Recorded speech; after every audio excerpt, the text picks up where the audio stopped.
Now, we're going to talk about the virus now. We are. Let's find out just how it is on the front line.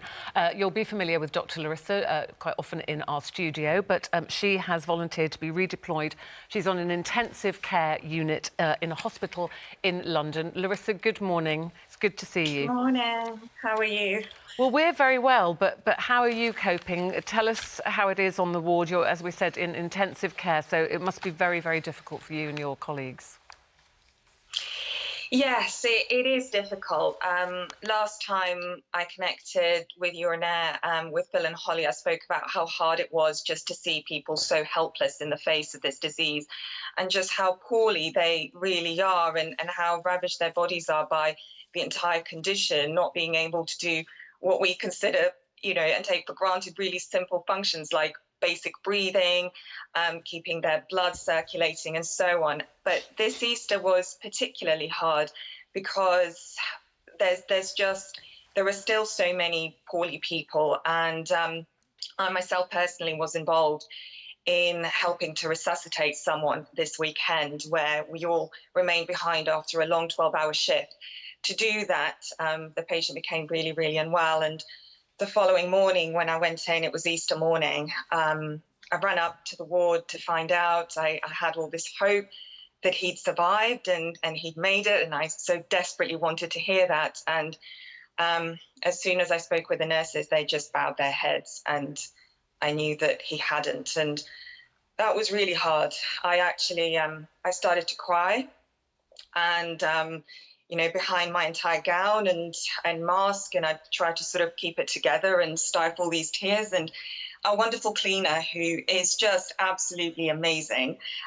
All of the cleaners here are. I mean, they do such a difficult job, and they handle very toxic waste that's in all of these baskets and bins that we have to get rid of and not use ever again. They handle each and every day, and they do it over and over again. And she stood there.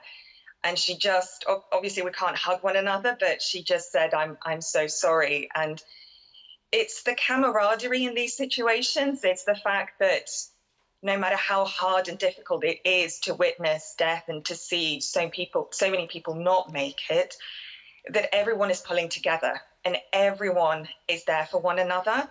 And we're sitting together, we're talking, we're having cups of tea, we're taking breaks because it gets very hot underneath all of our protective equipment as well. So especially in the Easter weekend heat that we just had. So we take moments out to take it off, to just have some water and to just tune in with one another. And that helps immensely to just keep us sane and to really manage the mental and emotional impact of dealing with some of this. Well, Larisa, I mean, you talk there with great emotion about, losing a patient there. But this is a disease which keeps families apart, and this is the virus, and this causes death. This is where families just cannot say goodbye. I mean, you witness something you don't want to witness. A lot of families obviously would want to be there as their loved one passes away. But people just can't say goodbye, which is doubly horrible.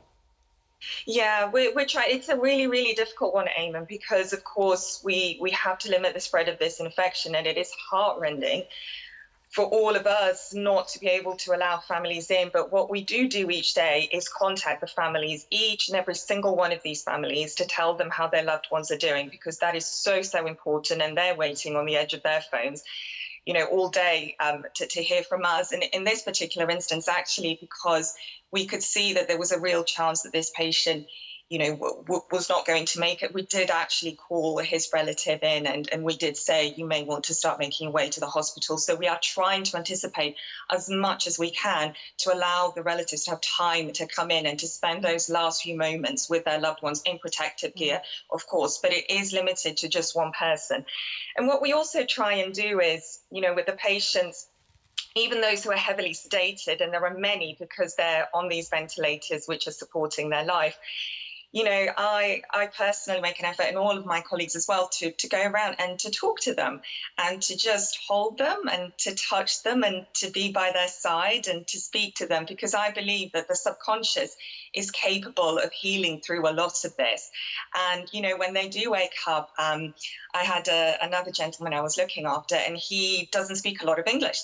And while I was chatting with him, I really did wonder, can he understand any of what I'm saying? And so I just said to him, please squeeze my hand if any of this makes sense. And he just kept squeezing it over and over and over again. And it was just this pure moment of joy where we both started to cry. And it just meant so much that he could hear me and that it made a difference to him. And I have another 70-year-old patient I'm looking after who I promised I will get pregnant when she makes it out and I will deliver her baby. That's some promise. And I'm even saving her an Easter egg for when she makes it out. So I'm being very, very diligent over that Easter egg and keeping it in my house. Larisa, it's amazing that you have volunteered to be there. And as you said, you're not just treating these patients medically, but you're also giving them pastoral care and you're giving them hope and you're giving them love. And I'm sure their families are so grateful for that. Keep on doing the amazing work you're doing, and our love and respect to you and your colleagues as well. Thank you so much from all of us. Thank you so much. Thank you so much for all your support and for the public's general support. It's amazing, and I love this piece of art that you've just shown. It's gorgeous, isn't it? It is. It is. Thank you so Larisa. much. Thank you, Larisa. Take care. As you say, she's a volunteer there. Dr. Larisa Corda is normally an obstetrician and gynecologist there, and she volunteered to be redeployed to an intensive care unit in London. Well done, her.